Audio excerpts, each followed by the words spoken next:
ঈদকে বলা হয় খুশি, আর সেই খুশির আগেই ছিল সবথেকে বড় বেদনা, দুঃস্বপ্নের ঘনঘাটা। তবে স্রষ্টার লীলাখেলা, কার্যত দুনিয়াতে না থাকা তামিমের এখন বাড়ি ফেরা। এই ঈদে এর থেকে বড় খুশির খবর কী বা হতে পারে তামিমের জন্য, তামিমের পরিবারের জন্য, সঙ্গে সারা দেশ থেকে যারা তামিমকে দোয়ায় রেখেছিলেন সেই তাদের জন্য। এই বাড়ি ফেরার খুশি তামিম আর দেশ পেরিয়ে দুনিয়ার আনাচে কানাচে থাকা মুসলমানদের জন্য।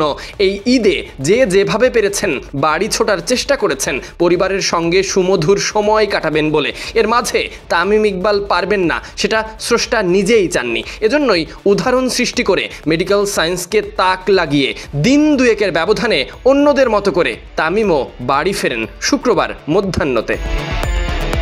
ডিপিএলের ম্যাচ চলাকালীন ম্যাসিভ হার্ট অ্যাটাকের শিকার হন তামিম ইকবাল। এরপর হসপিটালেই ভর্তি ছিলেন। 24শে মার্চ সাভারে ম্যাচ চলাকালে বুকে ব্যথা অনুভব করছিলেন তামিম। পরে করেন হার্ট অ্যাটাকও। সিপিআর, ডিসি শক দেওয়ার পর দ্রুততম সময়ের মধ্যে তামিমের হার্টের রিং পরানো হয়। এরপর সাভারের কেপিজে হসপিটালে সিসিইউতে রাখা হয় তামিমকে। 26শে মার্চ সাভার থেকে ঢাকার এভার কেয়ার হসপিটালে নিয়ে আসা হয় তামিমকে।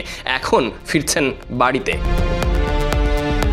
চাওয়ার তো শেষ নেই। হার্ট অ্যাটাকের পর থেকেই সমর্থকদের মনে প্রশ্ন ছিল, তামিম কি আর খেলায় ফিরতে পারবেন? এমন প্রশ্নের জবাবে এভার কেয়ার হসপিটালের কার্ডিওলজি বিভাগের senior consultant professor doctor Shahabuddin Talukdar জানিয়েছিলেন, হার্ট অ্যাটাকের পর হার্টের মুভমেন্ট কিছুটা কমেছে, তবে বাকি সব ঠিকঠাকই আছে। খেলায় ফিরতে পারবেন কিনা সেটা জানতে হলে আরও 3-4 মাস সময় লাগবে, তবে তিনি স্বাভাবিকভাবে জীবনযাপন করতে পারবেন। তবে এরও মাঝে যদি কিন্তু আছে। এজন্যই তামিমের জীবনে আনতে হবে বড় পরিবর্তন। খাদ্যাভ্যাসের সঙ্গে নিজেকে সুস্থ রাখতে মানতে হবে নিয়মানুবর্তিতা। হার্টে রিং পরানোর পর থেকেই ধীরে ধীরে সেরে উঠছেন তামিম ইকবাল। বর্তমানে খুবই ভালো আছেন জানিয়েছিলেন চিকিৎসকেরা, সেটারই যেন ধারাবাহিকতা। তামিম বাড়ি ফিরছেন। ঈদ হসপিটালের বেডে নয়, বাড়িতে পরিবারের সঙ্গেই উপভোগ করতে পারবেন এই cricketer. Sadiq Ahmed Sunny, BD cric time.